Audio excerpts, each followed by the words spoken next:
There's a high-stakes game of chicken playing out right now in one of the world's most critical waterways. We're talking about the US and Iran, locked in a really dangerous confrontation that has just hit a boiling point.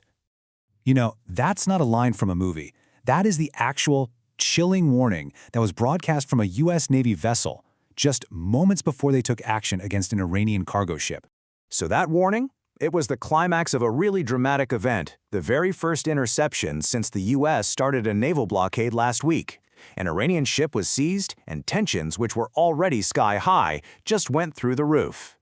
So how exactly did we get here? Let's take a closer look at how this flashpoint at sea actually unfolded. Now, what's really important to understand here is the sequence of events. This was not some snap decision. According to the reports, the US Navy spent 6 hours issuing repeated warnings as the cargo ship tried to get around the blockade. When that didn't work, they fired, blowing a hole right in the ship's engine room. And then, in a real show of force, US Marines boarded the vessel by helicopter. Of course, an action like that doesn't just happen in a vacuum. The fallout was immediate, and it pushed the conflict in two very different directions. You've got public threats on one side and very, very fragile private talks on the other. A full-blown war of words erupted. Iranian officials were furious, immediately calling the seizure armed piracy and vowing that they would retaliate. And on the other side, President Trump went on Truth Social and said that if Iran doesn't take a deal, the US would knock out every single power plant and bridge in Iran. But at the exact same time all this is happening, there's this high-stakes diplomatic effort trying to get off the ground. A US delegation, led by Vice President J.D. Vance, was on its way to Pakistan for new talks. But the whole thing is on a knife's edge. Iran is already hinting it might not even show up, and a temporary ceasefire is set to expire in just 2 days. The clock is ticking. And get this, there's another hurdle making these talks incredibly difficult, something you just wouldn't expect. An expert in the source report mentions that Iran's senior leadership, including the new Ayatollah Mujtaba Khamenei, is believed to be 2 miles underground. That makes direct communication for negotiators almost impossible. So you have the ship seizure, the threats, the delicate diplomacy, and you might think these are all separate events. But they're not.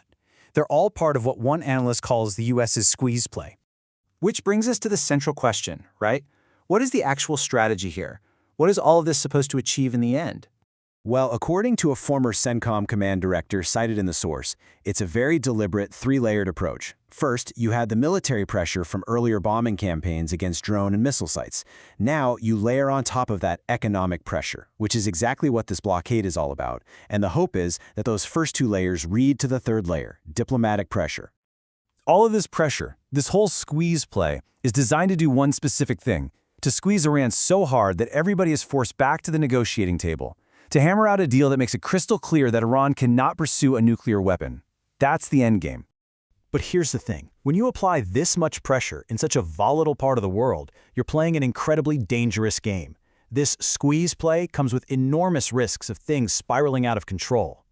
I mean, any operation in the Strait of Hormuz is treacherous. You're not just dealing with threats on the water. You've also got coastal drones and missiles that Iran hasn't even used yet. You've got the heavy involvement of the IRGC, the Islamic Revolutionary Guard Corps. And all of this is happening in one of the most complex, crowded maritime choke points on the entire planet. And what about President Trump's threat to hit Iran's infrastructure? Well, the analysis shows it's a huge gamble, a real double-edged sword.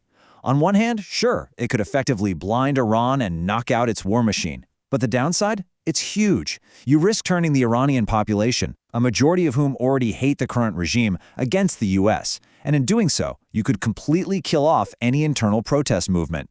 And this brings us right back to the one thing that's driving this entire conflict. All the blockades, all the threats, all the risks, they all trace back to a single, unresolved question. That same former CENTCOM director we mentioned earlier, he was asked a very direct question. Can you imagine a world where Iran gives up its nuclear ambitions? His answer was just one unambiguous word: no. So why? Why so definitive? Well, according to this analysis, you have to understand that for Iran's leadership, the nuclear program isn't just some military project. It's fundamentally tied to their whole idea of statehood, of sovereignty. They see it as their ultimate insurance policy, their final piece of deterrence, especially against Israel. And that leaves us with a pretty sobering final thought.